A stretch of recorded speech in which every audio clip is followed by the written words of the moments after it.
ঢাকাবাসী আমি সহ প্রত্যেকে আয়াতটা একটু খেয়াল করেন। আল্লাযীনা তাতাওয়াফাহুমুল মালাইকাতু তাজ্জিবিনা। ফেরেশতা যখন আসবে আপনার কাছে, আপনি যদি ঈমানদার হন, সতর্ক হয়ে জীবন চালান, বিবেককে কাজে লাগান, ফেরেশতা এসে বলবে কি সৌভাগ্য তোমার, তুমি তাজ্জিবিন। তাজ্জিবিন মানে শুধু পোশাকের পবিত্রতা না, শুধু দেহের পবিত্রতা না, চিন্তার পবিত্রতা। মানে হাজারো মানুষ চিন্তার পবিত্রতা না থাকার কারণে শিরিক করে। এক কথা বলে না কেন? এদেশে বহু শিরিক চলছে, চিন্তার পবিত্রতা নেই। তাই এই জন্য আপনার চিন্তা ভাবনা, আপনার যা আছে দুনিয়াতে জীবন চালাতে যার আগে সব পবিত্র করা লাগবে।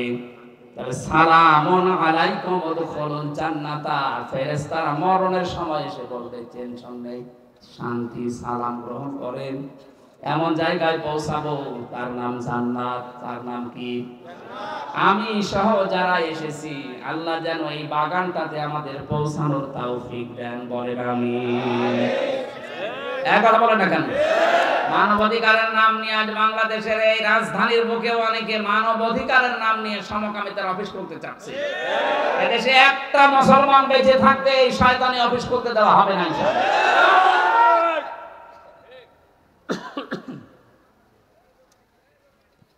আমার ভাইরা, যে আয়াতটা বলেছিলাম আমরা আজ যোগ্যতা অর্জন করতে পারছি না, এই জন্য আল্লাহ অযোগ্য মানুষদেরকে দিয়ে এই দুনিয়া চালাচ্ছেন। আর চালাতে গিয়ে দেশটা রসাতলে চলে গেছে। আমরা হাজার হাজার ঋণের বোঝা, কষ্টের বোঝা, দুঃখের বোঝা এখন বহন করে নিয়ে বেড়ানো লাগছে। কথা বলেন ঠিক কিনা? আয়াতের শেষ কথা ছিল ওয়াকালা ইন্নানি মিনাল মুসলিমিন। সে ঘোষণা দেবে বুক টান টান করে, আমি মুসলমান। ও বাংলার মুসলমানেরা, আপনি জবাব দেবেন এই 15.5 বছর অন্তত বুকে হাত দিয়ে বল আছে তো যে আমি মুসলমান। কারণ যে বলবে আমি মুসলমান, সে লোকটার কাছে সুদ থাকবে না। যে বলবে আমি মুসলমান, তার বউ বেপরদায় চলবে না। যে বলবে আমি মুসলমান, তার শিক্ষা ব্যবস্থায় দুর্গা থাকবে না। বলেন, এগুলো ছিল আমাদের টান করে বলার কায়দা ছিল না যে আমি মুসলমান। আয়াতের দুইটা আমরা মেনেছি। আর জাতীয় মসজিদের ইমাম যিনি, এখন যিনি হয়েছেন মুফতি আব্দুল মালিক হাফিজাহুল্লাহ, উনি আল্লাহর দিকে কম বেশি সারা জীবন ডাকছে, ভালো ভালো কাজ করার জন্য চেষ্টা চালাচ্ছে। কিন্তু আকালা ইন্নানি মিনাল মুসলিমিন, এই 15.5 বছরে ওনার মতো মানুষের বুকে হাত দিয়ে কি বলতে পেরেছে আমি মুসলমান? তাহলে হক কথা আমরা বলতে পারতাম, শুনতে পারতাম। তো এতদিন তো শুনি নাই।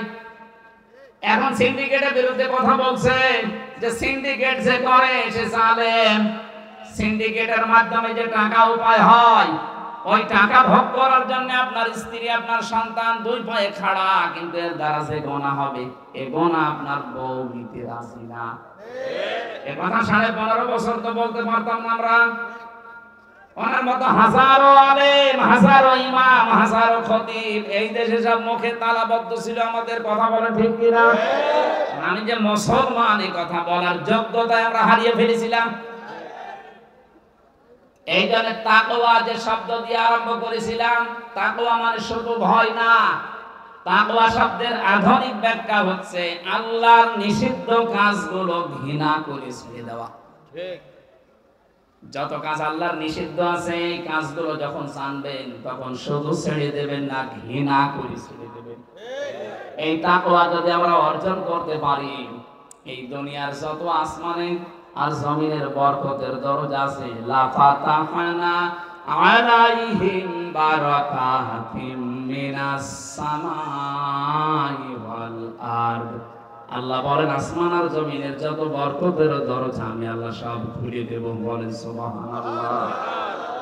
আজকের আলোচনার যে বিষয় বললাম বিবেক, এটা দেখে আমাদের জাগ্রত হয় কিনা? কোরআনে কারীম আমি পড়াশোনা করে এইটাই পেয়েছি, যারা বিবেক কাজে লাগাতে পারবে আল্লাহ পাক তাদেরকে রাস্তার সন্ধান দিয়ে দেবে। আমরা আজ রাস্তা হারিয়ে ফেলেছি, বিবেক আমরা কাজে লাগাতে চাই না। চাই না? আরো জোরে। এইটার জন্য আপনি মানুষ এটা যাদের কাজে লাগে না আল্লাহ তাদেরকে চতুষ্পদ জানোয়ারের চাইতেও নিকৃষ্ট ঘোষণা দিয়েছেন। সূরা আনফাল 22 নম্বর আয়াত, ইন্না শাররাদ দাওয়াবি ইনদাল্লাহি সাম্মুল বুকুমুল লাযিনা লা ইয়াকিলুন।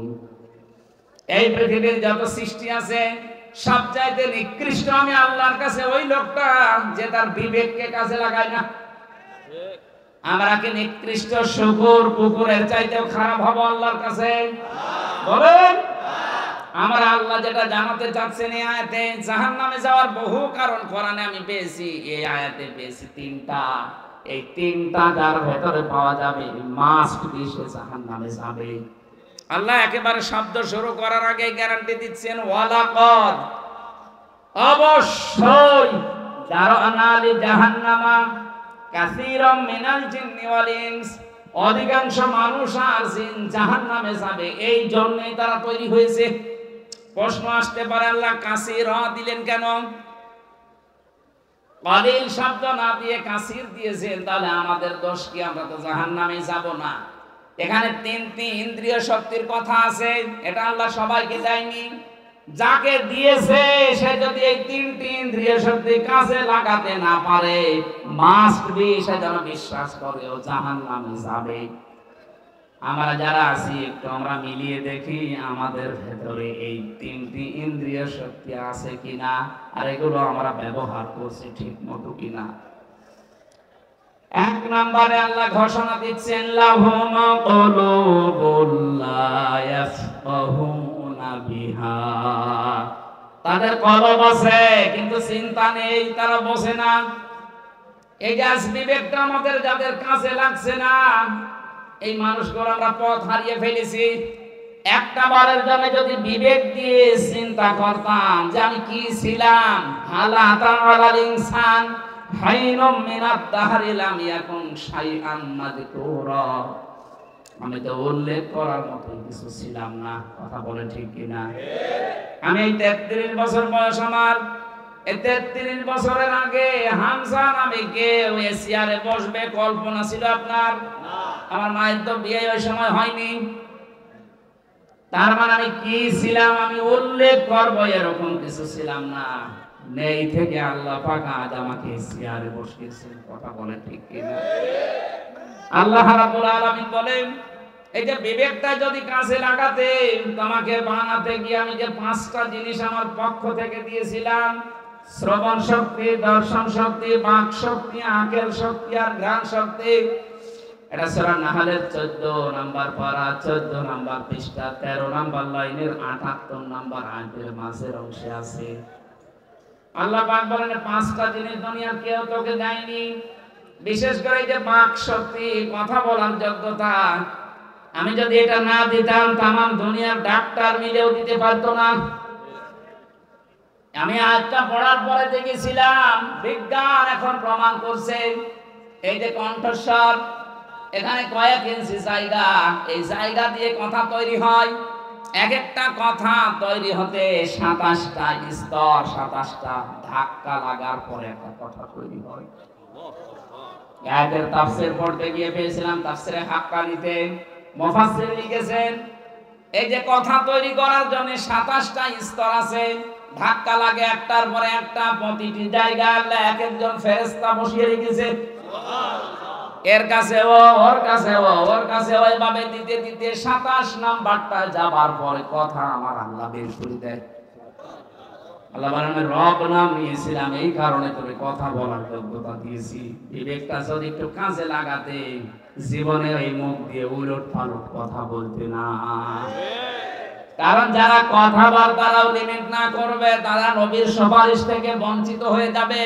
এটা সূরা তাহা 109 নম্বর আয়াতে দলিল আছে, ইয়াউমাইযিল লা তানফাউশ শাফাআতু ইল্লা মান আযিনা লাহুর রাহমানু ওয়া রাদিয়া লাহু কাওলা। সেদিন সুপারিশ কারোর জন্য কাজে লাগছে না, লাগবেও না, যার জন্য রহমান ইজেন না দেবেন, অনুমতি না দেবেন, ওয়া রাদিয়া লাহু কাওলা, এবং যার কথা শুনতে আল্লাহ রাজি না থাকবেন, তার মানে আমার জন্য কিয়ামতে যদি নবীজি সুপারিশ করে জান্নাতে নিয়ে যেতে চান, আমার প্র্যাকটিক্যাল লাইফের উপরে আল্লাহর রাজি থাকা লাগবে। এমনকি আমি যে কথা বলি ও কথার উপর আল্লাহর রাজি থাকা লাগবে। কথা বুঝতেছে? এই জন্য আমরা যারা বিবেকটা আজও কাছে লাগছে না, এখন থেকে জাগ্রত করেন। আর এটা জাগ্রত করার জন্য যে ঔষধ আল্লাহ দিয়েছেন তার নাম আল্লাহর এই কালাম কোরআন। এর কাছে আসবেন, বুঝবেন, পড়বেন, মিলাবেন, আপনার এটা জাগ্রত হয়ে যাবে। এখন যদি বলেন আমি শিক্ষিত না, জাগ্রত হবে কি করে? আপনি, আমি না, আমাদের আদি পিতা যিনি হযরতে আদম, ওনাকে আল্লাহ একটা ক্লাস নিয়েছিলেন। ওনাকে বানানোর পরে আল্লাহ একটা নিজে ক্লাস নিয়েছেন। সূরা বাকারাতে আল্লাহ জানিয়েছেন ও আল্লামা আদামাল আসমা কুল্লাহা। আমি নিজে শিক্ষক, ছাত্র আমার নবী আদম, জায়গা জান্নাত। এই এদিকে তাকান, এখানে সরাসরি ক্লাস নিচ্ছে কে? আরো জোরে। ছাত্র? সাধারণ মানুষ? নবী। কে? জায়গাটা? আপনি তাহলে ভাবতে পারেন ক্লাসটা কত গুরুত্বপূর্ণ। আমরা এই আসমার ব্যাখ্যায় অনেকে তাফসিরে দেখেছি, আমি নিজেও পড়েছি, নিজে এগুলো লিখে পাশ করেছি। আমরা আসমার ব্যাখ্যায় অনেকেই বলি এই যে আলু, পটল, বেগুন এগুলো। আরে ভাই ক্লাস গুরুত্বপূর্ণ, সেখানে আলু, পটল, বেগুন এগুলো শেখানোর দরকার আছে? এখানে গুরুত্বপূর্ণ জিনিস শিখিয়েছেন, এগুলো আধুনিক তাফসিরে যেগুলো বের হচ্ছে এখানে পাবেন। এই জায়গায় আল্লাহ বোঝাতে চেয়েছেন কুল্লাহা, যত রকমের বিষয় দুনিয়াতে ন্যায় এবং অন্যায়, এগুলো আমি ওই এক ক্লাসে আমার আদমকে শিখিয়ে দিয়েছি। এই বিষয়গুলো আমরা অনেকে বলতে চাই না, বললে আমি নিজেও ধরা খাবো। যত রকমের ন্যায় এবং অন্যায়, এই ন্যায় এবং অন্যায়ের যত ফর্মুলা আমার আল্লাহ ওই দিনে এক ক্লাসে আদমকে শিখিয়ে দিয়েছেন।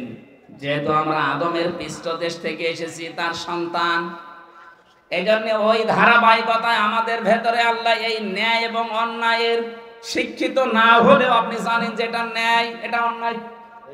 কথা বলে না কেন? ন্যায় আর অন্যায় জানার পরেও যাদের বিবেক কাজে লাগে না, এরা চতুষ্পদ জানোয়ারের চাইতেও খারাপ। আর এইটা 15.5 বছর বেশি হয়েছে। আপনি জানতেন না যে দিনের ভোট রাতে হয়ে গেছে? 154 জন নির্বাচনের আগে হয়ে গেছে, আপনি দেখেননি? আপনার বিবেক কোথায় গেছে? এরপর আপনি দাবি করতেন আমি এমপি। কিসের এমপি আপনি? সারা দেশে এখন বিশ্বের মডেল যারা আছে তাদের কাছে উনি বাইরে যে এই মিথ্যা কথা ছড়াচ্ছে যে আমি নির্বাচিত ছিলাম, আমাকে উৎখাত করা হয়েছে। সিটারি করার জায়গা পান না। কিসের নির্বাচিত আপনি? হ্যাঁ, 15.5 বছরে কোন নির্বাচন হয়েছে? নির্বাচনই যদি হবে, আমার মনে হয় আশুলিয়া সাভার থেকে এ বাবু ভাইয়ের উপরে কেউ যাওয়ার কথা না। দাঁড় করিয়ে দেন, এখানে শেখ হাসিনাকে দাঁড় করানো ফের করবে। আর নির্বাচনে উনি আন্দাজে মোরা, আন্দাজে কবির, আন্দাজে সাইফুল নির্বাচন হয়েছে। কারণ নির্বাচন হওয়ার মাধ্যমে মানুষ নির্বাচিত হয়, এ পদ্ধতি আল্লাহ দিয়েছেন। আল্লাহ বলেন আমি তোদেরকে নির্বাচিত করি। নির্বাচিত করা লাগে যে পদ্ধতিতে, ওই পদ্ধতির নাম কি? নির্বাচন। বলেন বলেন। যিনি মালিক আছেন, দারওয়ান, আকালা লাহুম খাজানাতুহা, জিজ্ঞাসা করবে আলাম ইয়াতিকুম রাসূলুম মিনকুম ইয়াতলুনা আলাইকুম আয়াতি রাব্বিকুম ওয়া ইউনযিরুনাকুম লিকাআ ইয়াউমিকুম হাযা। কেন আসলে এখানে? তোমাদের কাছে কি নবী রাসূল চাইনি? নবীর উত্তরাধিকারী যারা তারা চাইনি? আল্লাহর আয়াতগুলো তেলাওয়াত করে এই জাহান্নামের বর্ণনা দেয়নি? আল্লাহর সাথে সাক্ষাৎ করে জবাব দেওয়া লাগবে। কথাগুলো কি শোনায়নি তোমাদের? তারা বলবে ক্বালু বালা ওয়ালাকিন কাযযাবনা ফাকাল্লাবনা ওয়া কুলনা মা নাযালাল্লাহু মিন শাই'in। গিয়েছিল আমাদেরকে কোরআনে কারিমের অর্থ একটা একটা শব্দ ব্যাখ্যা করে ভেঙে ভেঙে বুঝিয়েছে, কিন্তু আমরা বলতাম এ বেটা মিথ্যা কথা বলে মনে হয়। এরকম কথা আল্লাহ নাযিল করেনি। এই বাংলাদেশে চরিত্রের মানুষ নেই। বলো না কেন? এত খোলাখুলি বলার পরে ওদের বিশ্বাসই হয় না। খালি উল্টাপাল্টা রাজনীতির গন্ধ খোঁজে। আল্লাহ শেষের দিকে জানিয়েছে ওয়াকালু লাউ কুন্না নাসমাউ আও নাকিলু মা কুন্না ফি আসহাবিস সাঈর। শেষ পর্যন্ত এই মানুষগুলো বলবে, হ্যাঁ আমরা যদি ওই সময় শুনতাম আর আমাদের বিবেককে যদি কাজে লাগাতাম তাহলে আজ জাহান্নামে সাঈরে আসা লাগতো না। তার মানে যারা বিবেক কাজে লাগাবে না তারা জাহান্নামে যাবে। বলেন আমরা এখনই সতর্ক হওয়ার সময়, আর সময় নেই, এখনই সময়। বিবেক যাদের কাজে লাগছে না, কি হলে আপনার বিবেক কাজে লাগবে বলেন তো? আল্লাহ রাব্বুল আলামিন দ্বিতীয় ইন্দ্রিয় শক্তির কথা জানাচ্ছেন, আলাহুম আয়ুনুন লা ইউবসিরুনা বিহা, তাদের চোখ আছে কিন্তু তারা দেখে না। তার মানে দেখা জিনিস যেটা এটা দেখতে চায় না, যেটা না দেখা জিনিস ওটা দেখে। এখানে বহু মানুষ আছে যেটা নিজে দেখলে আনন্দ পায়, অন্য দেখলে লজ্জা পায়, এটা কবিরা গুনাহ। এরকম কোন দৃশ্য যদি মোবাইলে থাকে, কম্পিউটারে থাকে, টেলিভিশনে আসে, যেটা নিজে দেখলে আনন্দ পান, অন্য কেউ দেখলে আপনার লজ্জা লাগে, এই মুহূর্তে এটা ডিলিট করে রাখবেন। এই কথা বলছেন এখানে? এরকম কোন দৃশ্য কারো মোবাইলে আছে? কারা কারা ডিলিট করবেন হাত তোলেন তো। এই যে আছে, আল্লাহর ওলি বসে আছে। হুজুর দেখেন, এদিকে আসো, মোবাইল নিয়ে আসো। দেখি এই যে কালো হুজুর, এই যে মন দিকে তাকাও, মোবাইল নিয়ে আসো। ও যে হাত তুললো, ওর মোবাইল আজকে ভিডিও ফাংশন অন করে দেখা হবে কি? দেখে অন্যায়িকা কি করছে দেখে, আসে নিয়ে আসো। ওরা তুলে দেন না কেন? না তোলাই লাগবে, তোলেন তোলেন তোলেন, দেখি কি আছে। আমার মোবাইলে আন্তর্জাতিক স্কলার যারা আছে পৃথিবীতে, তাদের লেকচার আছে প্রায় 250-র উপরে। আমি খালি এইগুলো রাখি, আপনি দেখি কি রেখেছেন, আমি দেখবো, তারপর ওয়াজ করবো। কিসের ওয়াজ? ওয়াজ সব বন্ধ। এই শুধু ওই লোকটা না, এখানে বহু মানুষ আছে বললেন ডিলিট করবো বলে হাত তুলে ফেলেছিলেন। ডিলিট এক্ষুনি করেন। যেটা নিজে দেখলে আপনি আনন্দ পান, হুজুরের কাছে দিলে আপনি লজ্জা পান, এটা আগে ডিলিট করেন। করেন, সময় দিলাম 30 সেকেন্ড, তাড়াতাড়ি করে ফেলেন। ভিডিও একবার সফল করে দেন, ডিলিট করে দেন। এরা যদি এখনই করতে পারতেন, আল্লাহর কসম, এই যে কোরআন শরীফ আমার সামনে, আল্লাহর কসম একটা অনির্বচন সুখ আপনি পেতেন। কারণ আল্লাহর ভয়ে কোনো মানুষ যখন নিষিদ্ধ কাজ ঘৃণা বলে ছেড়ে দেয়, তখন আল্লাহ একটা আলাদা শান্তি তাকে দান করে। আপনি তো সুযোগটা কাজে লাগালেন না। অনির্বচন সুখ কেন বললাম বলেন তো? এই শব্দটা, এই যে বাচ্চারা দেখবেন, ছোট ছোট যারা মুরগির বাচ্চা বলেন, পাখির বাচ্চা বলেন, বিভিন্ন সিল থেকে, শত্রু থেকে আশ্রয় নেওয়ার জন্য মায়ের ডানার নিচে আশ্রয় নেয়। মায়ের ডানা একটার সাথে আরেকটা পর লেগে যায়, এগুলো ডাউন করার পরে ফল করে দেয়। এদিকে তাকান, মায়ের ডানাটা একটার সাথে একটা পর যখন মিলে যায়, এত সফট হয়ে যায়, কোমল নরম হয়, এটা ডাউন করার পরে ফল করে দেয়। বাচ্চাগুলোর নিচে যে একটা কিচির মিচির আওয়াজ দেয়, এটারে বাংলায় বলে অনির্বচন সুখ। আপনি এটা পেতে এখনই যদি সত্যি আল্লাহর ভয় আজকে ডিলিট করে দিতেন, আপনি এটা পেলেন না। যেটা দেখার কথা চোখ দিয়ে আপনি এটা দেখেন না, যেটা না দেখার কথা নিষিদ্ধ ওইগুলো দেখতেছেন। আল্লাহ বলেন তাকাও, আফালা ইয়ানজুরুনা ইলাল ইবিলি কাইফা খুলিকাত ওয়া ইলাস সামাই কাইফা রুফিআত ওয়া ইলাল জিবালি কাইফা নুসিবাত ওয়া ইলাল আরদি কাইফা সুতিহাত। ওঠের দিকে তাকাও না কেন?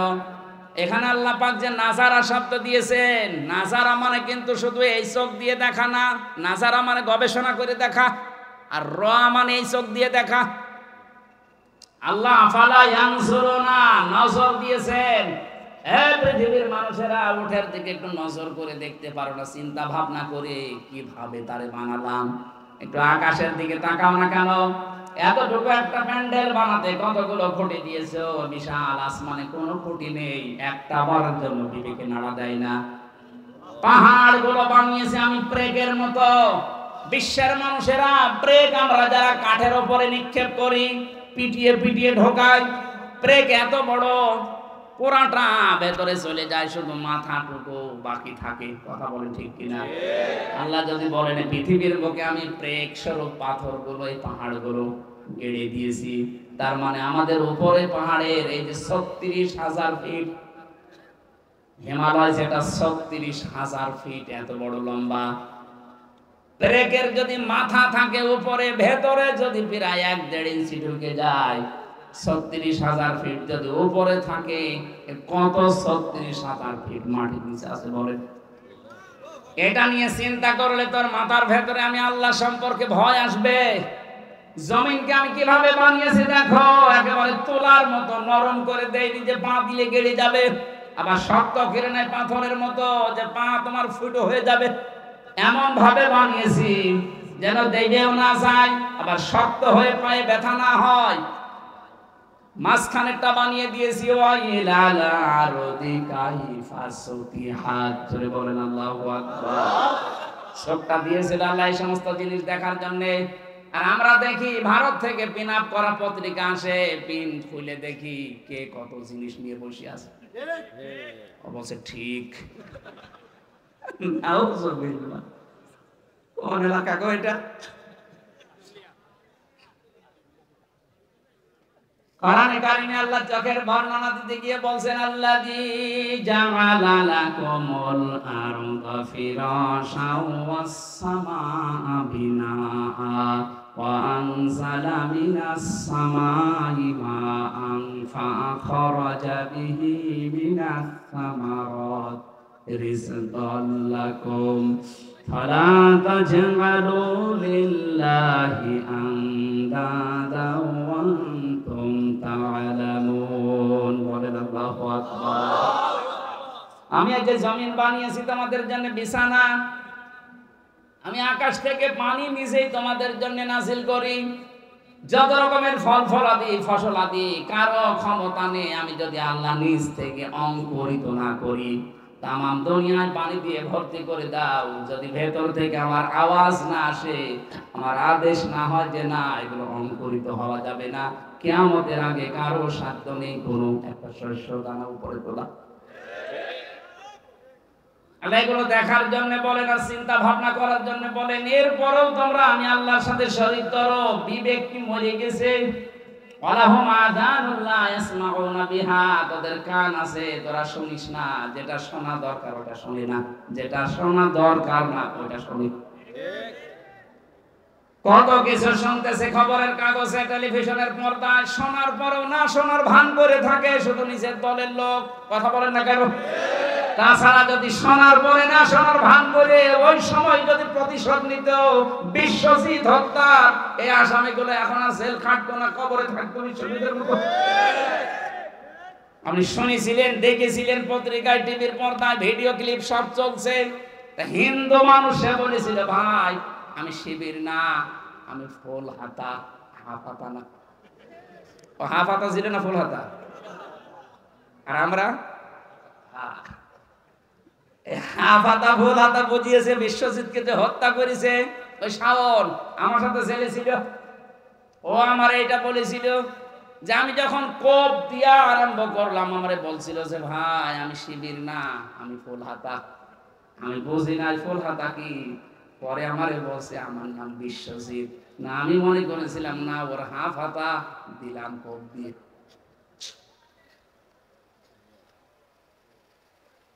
আপনি ওই সময় জানার পরে যদি শক্ত হাতে সত্যি নিষিদ্ধ যেমন হয়েছে কিছুদিন আগে, ওই সময় নিষিদ্ধ করে দিলে এত মানুষের জীবন ঝরে যেত না। কত কিছু আপনি দেখতে পান চোখের পর্দায়, টিভির পর্দায়, পত্রিকার পাতাগুলোতে ভেসে আসে, দেখার পরও আপনি না দেখার ভান করে থাকেন। এই যে তিনটি ইন্দ্রিয় শক্তি আল্লাহ সবাইকে দেয়নি, পাগলকে বিবেক দিয়েছে, এই জন্য পাগলের বিচার নেই। অন্ধকে আল্লাহ চোখ দেয়নি, এই জন্য অন্ধের চোখের বিচার হবে না। কালা ছাড়া এরা কানে শুনতে পায় না, এই মানুষগুলোর কানের বিচার হবে না। যে তিনটি যার আছে, এই তিনটির সঠিক ব্যবহার যার নেই, উলাইকা কালা নাম, ওই লোকটা হচ্ছে চতুষ্পদ জানোয়ারের চাইতেও খারাপ। আল্লাহ শুধু জানোয়ার বলেননি, বালহুম আদল, এর চাইতেও খারাপ। উলাইকা হুমুল গাফিলুন, এরা গাফেল। এরা কি বলেন বলেন? কোন মানুষ যদি গাফেল হয়ে যায় সে জাহান্নামী। কেন? কোন মানুষ যদি সতর্ক হয়, এই সতর্ক হওয়ার পরে তার নামাজ, তার কোরবানি, তার জীবন, তার মরণ সবগুলোকে সে পবিত্র করার জন্য চেষ্টা চালায়। আল্লাহ তাদের সম্পর্কে একটা তথ্য জানিয়েছেন সূরা নাহলের 32 নম্বর আয়াতে। রব্বুল আলামিন বলেন, আল্লাযীনা তাতাওয়াফাহুমুল মালাইকাতু তাজ্জিবিনা ইয়াকুলুনা সালামুন আলাইকুম উদখুলুল জান্নাতা বিমা কুনতুম তা'মালুন। বলেন আল্লাহু আকবার। ঢাকাবাসী আমি সহ প্রত্যেকে আয়াতটা একটু খেয়াল করেন। আল্লাযীনা তাতাওয়াফাহুমুল মালাইকাতু তাজ্জিবিনা, ফেরেশতা যখন আসবে আপনার কাছে, আপনি যদি ঈমানদার হন, সতর্ক হয়ে জীবন চালান, বিবেককে কাজে লাগান, ফেরেশতা এসে বলবে কি সৌভাগ্য তোমার, তুমি তাজ্জিবিন। তাজ্জিবিন মানে শুধু পোশাকের পবিত্রতা না, শুধু দেহের পবিত্রতা না, চিন্তার পবিত্রতা। মানে হাজারো মানুষ চিন্তার পবিত্রতা না থাকার কারণে শিরিক করে। এক কথা বলে না কেন? এদেশে বহু শিরিক চলছে, চিন্তার পবিত্রতা নেই। তাই এই জন্য আপনার চিন্তা ভাবনা, আপনার যা আছে দুনিয়াতে জীবন চালাতে যার আগে সব পবিত্র করা লাগবে। তবে সালামুন আলাইকুম উদখুলুল জান্নাতা, ফেরেশতারা মরণের সময় এসে বলবে টেনশন নেই, শান্তি, সালাম গ্রহণ করেন। এমন জায়গায় পৌঁছাবো তার নাম জান্নাত। তার নাম কি? আমি সহ যারা এসেছি, আল্লাহ যেন এই বাগানটাতে আমাদের পৌঁছানোর তৌফিক দেন। বলেন আমিন। আমি এই নতুন করে আরেকটা বই পাবলিশ করেছি, লিখেছি সৃষ্টি জগতের সূচনা নিয়ে। এটা শিক্ষিত মানুষের কাজে লাগবে। এবারে কোথায় আছে জানি না, গাড়িতে যদি থাকে যাওয়ার সময় শিক্ষিত যারা আছেন এটা পড়বেন, অনেক তথ্য দিয়েছি। আল্লাহুম্মা আমিন। লা ইলাহা ইল্লা আনতা সুবহানাকা ইন্নী কুনতু মিনাজ জালিমিন। রব্বুল আলামিন।